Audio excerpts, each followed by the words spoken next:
जय जगन्नाथ मु सोनी आपको स्वागत करछि Soni kitchen and blog channel को। आशा करछि जगन्नाथ कृपा आपण मैंने समस्ते भल थे जो भल था सुरक्षित था। वीडियो को फास्ट लास्ट जाए देखते पसंद आए लाइक करेंगे, फ्रेंड सहित शेयर करेंगे और चैनल जब नुआ अच्छे चैनल को सब्सक्राइब करने। तो ये चैनल स्टार्ट करवा आज टिप्स देखो मुझे देखी बड़ डबल बेड कम्बल केमती सफा करेंगे।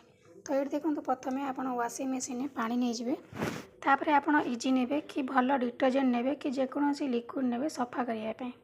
तो देखो आप डबल बेड कम्बल केमती सफा करेंगे। आम पानी यदि कम्बल पकईदेवा तो कम्बल बहुत हेवी हो तो मेसीन बिल्कुल भी बुलबनी। तो केमी सहज उपाय आप सफा करेंगे। ता सहित आप डबल बेड कम्बल को बिल्कुल भी ड्राई पटे सुखी पारे कहीं बहुत हेवी होती लोड से संभालनी। तो चलते मुझे आपको देखे नौचे ये आम ओजन संभालने 6.5 kg एका संभालने देती। तो आम यदि अधिक नवा तो बिल्कुल भी लोड नबनी मेसीन जहाँद्वारा कि खराब हम। मेसीन एपटे आपंकर डेलिकेट नॉर्मल हेवी अच्छी हेवी रखिए। तो ये चलते आपको देखा तापर आम स्टार्ट करवा 5 रखिपारे 10 रखिपारे जो अधिक मैला है 15 रखिए ना इाड़ को आने आपंकर सोप टाइम भिजी भिजी किसी समय पर चलवा आरंभ हम। खोला रखा तो आपको देखी नहीं ये पा नहीं जी पा आप दरकार आप पा नहीं तापर ये आप कम्बल सफा करने इजी नहीं ना आप भल डिटर्जेंट ने ना जेकोसी भल लिक्विड किसी थी ना शैम्पू भी नहीं पारे तो भल ये सफा करेंगे सस्ता सर्फ सफा करेंगे। तो देखो ये पानी में पकई नहीं गली लिक्विड तापर आम टिके स्टार्ट करने जहाँद्वारा कि आप लिक्विडटा भलसे फेंटी हो।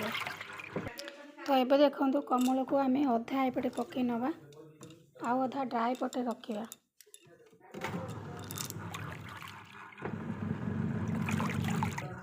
तो ये देखो अधा सफा हो गला केते पानी देखो मैला बाहर पानी में।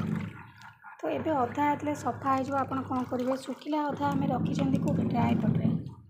तो ये भाव में आप ड्राई पटे रखिए सुखिला माने अधा आउ अधा को यही भाव में सफा करेंगे जहाँद्वारा कि आपंकर मेसीन में बेसी लोड हेनी।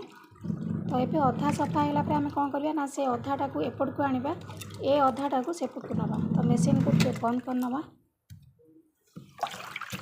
एबे आमे सुखिला पड़टा को पुणी थे एपट को नहीं आसवा जो ओदा होती अधाटा सफा होता ताकू आमे सुखिया एपट को नहीं जावा। एमती अधे अधे सफा कले आपणकर मेसीन बेसी लोड न हेनी जहाँद्वारा कि सफा भल हो आ पूरा गोटा कम्बल पकई ने आपणकर मेसीन लोड संभालनी। तो बड़ डबल बेड कम्बल को यही भाव में सफा करते देखिए बहुत बढ़िया सफा हम। तो देखो अधा सफा होगा एबे आमे आउ अधा पकई नहीं।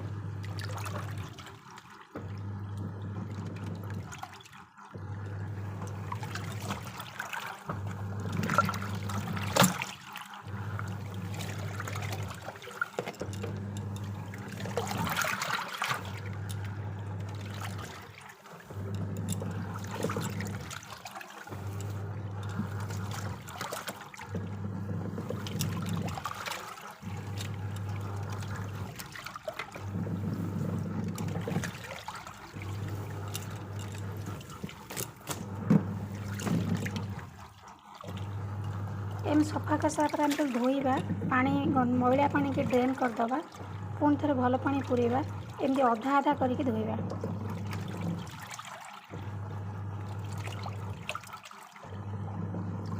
देखिए केते मैला होती पानी आमती भी सफा कले बहुत बढ़िया सफा हम आपंकर।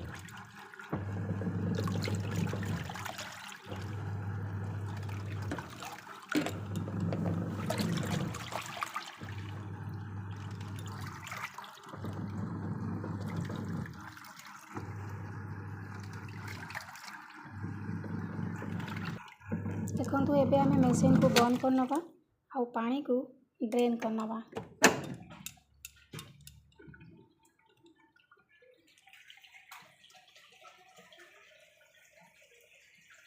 तो पानी एबे पूरा ड्रेन हो गला एबे आमे भल पानी खोल नवा। देखो आउ थे मुझे भल पानी खोल नहीं तो पानी भल कि कर नवा माने अधाटू बेसी नवा तापर आम अधा अधा करके जमी सफा कले सेमती अधा अधा करके धोई नवा गोटे पट मुंड फास्ट धोइबे तापर आर पटटा साइडटा धोई नवा। देखो कमल पानी पूरी नहीं तो अधा को आम धोई नवा ताको मैं अधा बुलाऊँ आउ अधा आम सुखा देखिए केते मड़ा बाहर देखो।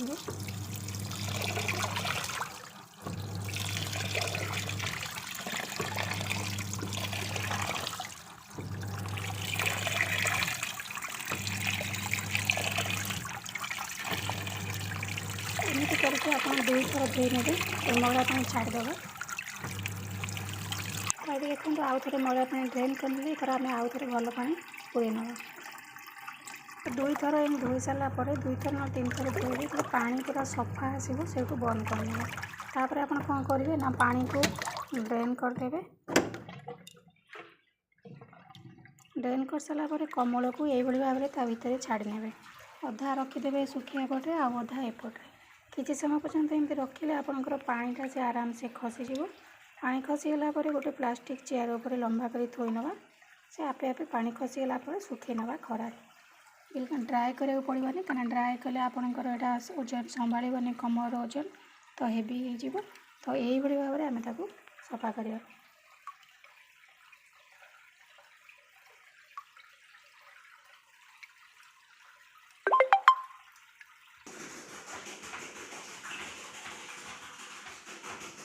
तो लास्ट को यही भाव में चेयर पर थोई ने थोईला तार पानीटा खसीज किसी समय मेसीन भीतर रखिए